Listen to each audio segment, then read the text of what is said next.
जवाब के सवालों के हिसाब से अगर आप देखेंगे तो ढेर सारे सवाल हैं जिनके जवाब लेना भी ज़रूरी है।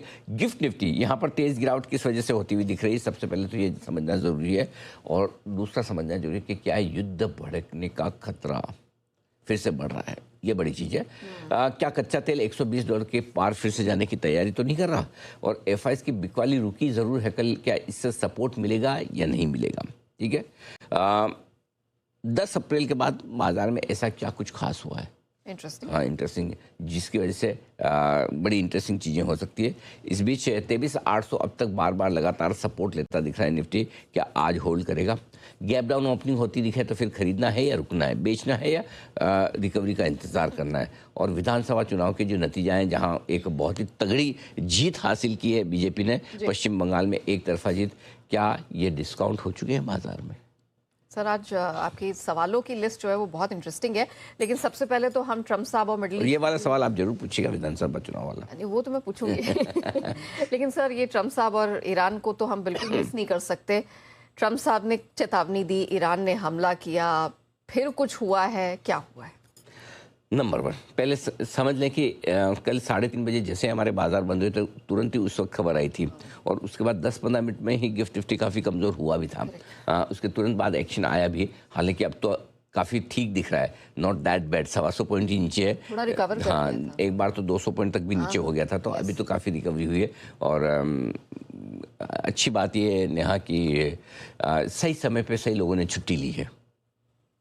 वैसे जापान, कोरिया और चीन, चाइना, हाँ, 3 लोगों को आज हमने छुट्टी दी है। उनकी तो शायद दूसरे दिन छुट्टी है। हाँ, तो 3 बार हमने एकदम सही दिन छुट्टी ली, तो एशिया के बड़े बाजार सारे बंद है, इसलिए वहाँ पर आपको गिरावट ज़्यादा दिख नहीं रही। आइए पहले बता दें हुआ क्या है। यूएई के तेल ठिकानों पर हमला किया है, पोर्ट पर हमला किया है और जहाज़ों पर हमला किया है ईरान ने, मिसाइल से भी और ड्रोन से भी, दोनों तरह से हमले किए उन्होंने। और एक तो ये यूएई पे हमला हुआ, एक दक्षिण कोरिया के जहाज़ पर हमला किया है, दोनों ईरान ने किया है। वो दक्षिण कोरिया का जहाज़ प्रोजेक्ट फ्रीडम की तरफ बढ़ रहा था, उनकी फ्रीडम ख़त्म कर दी है ईरान वालों ने। जवाब में अमेरिका ने ईरान की 7 बोट को क्या बोलोगे आप, छोटी नौका बोट ही होती है सर। हाँ, नौकाएं होती है, नौकाएं छोटी नाव, नौकाएं जो भी बोल दें, उनको नष्ट किया है। यूएई ने कहा है कि ईरान के हमलों का पूरा जवाब देंगे, और इस बीच दुबई और अबू धाबी में रहने वाले लोगों को हाई अलर्ट पर रखा गया है। ये बड़ा डेवलपमेंट होता हुआ दिख रहा है इस वक्त ग्लोबल फ्रंट में, नंबर 1। नंबर 2, जो प्रोजेक्ट फ्रीडम अमेरिका ने शुरू किया, उस पर ईरान ने भारी चेतावनी दी कि भाई साहब देखिए, हॉर्मुज़ में अगर अमेरिका सेना घुसी तो हम करारा जवाब देंगे, और हमारी परमिशन के बगैर हॉर्मुज़ से कोई निकलेगा नहीं, ये ईरान का कहना है। अगर ईरान बोल रहा है तो ट्रंप भी रुकने वाले नहीं। उनकी तरफ से भी आया कि अमेरिकी जहाज़ों पर अगर ईरान ने हमला किया तो धरती से ईरान का अस्तित्व मिटा देंगे। मतलब ऐसे इस लैंग्वेज में नहीं बोला, ये तो मैं कैरेक्टर में घुस के बोल रहा हूँ थोड़ा सा, लेकिन उनका कहना है कि बिल्कुल मतलब नामो निशान हटा देंगे। और वो बोल रहे कि अमेरिका की सेना की मौजूदगी और ताकत दोनों ही वहाँ पर काफ़ी बढ़ती हुई नज़र आ रही है। ये सारी की सारी चीज़ें हुई है। ईरान साफ तौर पर कह रहा है कि अमेरिका का ये जो प्रोजेक्ट फ्रीडम है वो फ्लॉप है, ये फ्रीडम नहीं हो रही है, ये डेडलॉक है।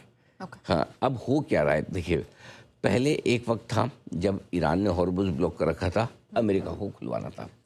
दूसरा वक्त ऐसा आया जब अमेरिका ने ब्लॉक कर रखा था, ईरान को खुलवाना था। अब ऐसा वक्त आया कि दोनों को ही ब्लॉक रखना है, न ईरान को खोलना है न अमेरिका को खोलना है। अमेरिका क्या चाहता है कि सिर्फ जो मैं चाहूँ वही निकले, ईरान ये चाहता है कि जो मैं चाहूँ वही निकले, या तो सब निकले या कुछ नहीं निकले। तो अब क्या हो गया है, झगड़ा ले दे के पूरा हॉर्मुज़ के आसपास आ गया है। और अगर हॉर्मुज़ को लेकर आई डोंट नो कल ईरान का यूएई पे हमला करने के पीछे क्या पर्पस था। चलिए, साउथ कोरिया का जहाज़ तो अगर हॉर्मुज़ से निकल रहा है ऑपरेशन फ्रीडम के तहत, वहाँ पर ईरान कुछ करता है तो समझ में आता है कि जहाज़ नहीं निकलने देंगे, ताकि सबको एक मैसेज जाए, भले ही अमेरिका बोल रहा हो मैं हमला कर सकता हूँ। ये एक पोजिशनिंग है। लेकिन यूएई पे करना ये कहीं न कहीं एक इस बात की ओर इशारा कर रहा है कि बात बिगड़ रही है। उनके बड़े ऑयल टर्मिनल वहाँ ऑयल रिफाइनरी पे उनका वहाँ पर जो है ऑर्डर, इसका मतलब क्लियर कट है कि फिर से चीज़ें थोड़ी सी ख़राब होती दिख रही है। ये बड़ा संकेत आया, और यही वजह है कि कच्चा तेल उछलकर $113-114 के आसपास आया। एक बार जरा कच्चे तेल का दाम दिखा दें।